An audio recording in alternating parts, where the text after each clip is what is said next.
పవన్ కళ్యాణ్ మెల్లగా జారుకుంటున్నారా, silent అయిపోతున్నారా, side అయిపోతున్నారా? తన శాఖకు సంబంధించి ఆయన దగ్గర ఉన్న 5 మంత్రిత్వ శాఖలకు సంబంధించి పంచాయతీరాజ్ కానీ, అటవీ శాఖ కానీ, గ్రామీణాభివృద్ధి కానీ, ఇలాగ 5 శాఖలకు సంబంధించి అయితే మాత్రం ఆయన పెర్ఫెక్ట్గా చేసుకుని ముందుకెళ్ళిపోతున్నారు. అందులో మాత్రం ఆయన నిధులు తెప్పించుకుంటున్నారు, రప్పించుకుంటున్నారు, ఉన్న నిధులను సక్రమంగా వాడుకుంటున్నారు. కానీ అది సంక్షేమంలోకి రాదు.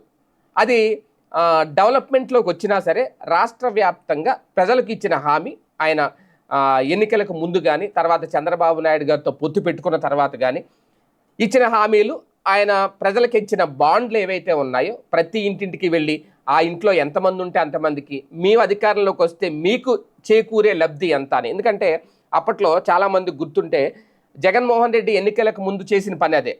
కాకపోతే వాళ్ళకి డిఫరెన్స్ ఏంటి అంటే, జగన్మోహన్ రెడ్డి నేను మీ ఇంటికి ఇంత ఇచ్చేశాను, మీ అకౌంట్లో పడిపోయింది చూసుకోండి అంటూ వాలంటీర్లతో ఒక లిస్ట్ పంపించాడు సెక్రటేరియట్ నుంచి. ఆ కుటుంబంలో ఎవరికి ఎంత లబ్ధి చేకూరింది, 5 ఏళ్ల పాటు ఎంతెంత డబ్బులు పడ్డాయి, ఏ బ్యాంక్ ఖాతాలో పడ్డాయి అనే డీటెయిల్స్తో ఒక కరపత్రం లాంటిది, ఒక పాంప్లెట్ లాంటిది లిస్ట్ పంపించారు. ఇది చూసుకొని ఇది నిజమైతే మీ డబ్బులు పడితే మీరు ఓట్లు వేయండి అన్నారు. ఓకే, జనం ఓట్లు వేయలేదు, అది పక్కన పెట్టేద్దాం. దానికి ఆపోజిట్గా చంద్రబాబు నాయుడు గారు చేసింది ఏంటి, మేము వస్తే మీ కుటుంబంలో ఎంత పడతాయి, మీ ఇంట్లో ఎంతమంది ఉంటే అంతమందికి నెల 1500 వేసేస్తాం, ఏడాదికి 18,000 వేసేస్తాం, నిరుద్యోగ భృతి 3,000 పడిపోద్ది, మీరు బీసీ ఎస్సీ ఎస్టీ మైనార్టీ అయితే 50 ఏళ్ళకే మీకు పింఛన్ ఇచ్చేస్తాం, 4,000 పడిపోద్ది, వికలాంగులకు 6,000 పడిపోద్ది, వృద్ధులకి 4,000 పడిపోద్ది, ఈ లెక్క చెప్పారు. ఈ రెండు కంపేర్ చేసుకున్నప్పుడు జగన్ ఇచ్చింది 50,000 అయితే అప్పట్లో, చంద్రబాబు ఇచ్చేది ₹1,00,000 కనబడింది. దాంతో ఏం చేశారు, ఆయనకు ఓట్లు మానేసి ఈయనకు ఓట్లు వేశారు. ఇది పవన్ కళ్యాణ్ గారి సాక్షిగా జరిగింది. పవన్ కళ్యాణ్ గారు కూడా ఆ బాండ్ల మీద సంతకం పెట్టారు. పవన్ కళ్యాణ్ గారి ఫోటో పక్క, చంద్రబాబు నాయుడు గారి ఫోటో ఒక పక్క. ఇందులో ఎక్కడ భారతీయ జనతా పార్టీ ఇన్వాల్వ్ అవ్వలేదు.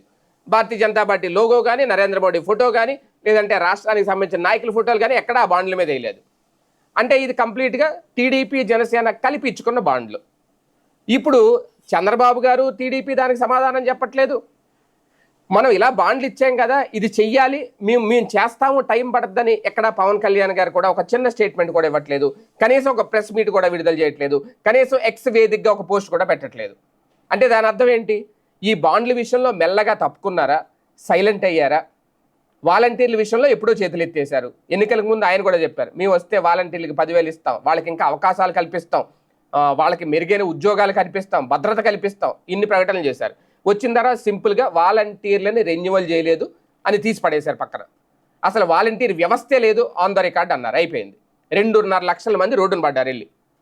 ఇప్పుడు ఇచ్చిన బాండ్ల విషయంలోనైనా సమాధానం చెప్పాలి. జవాబుదారీతనం అన్నారు ఫస్ట్లో. ఏది జవాబుదారీతనం?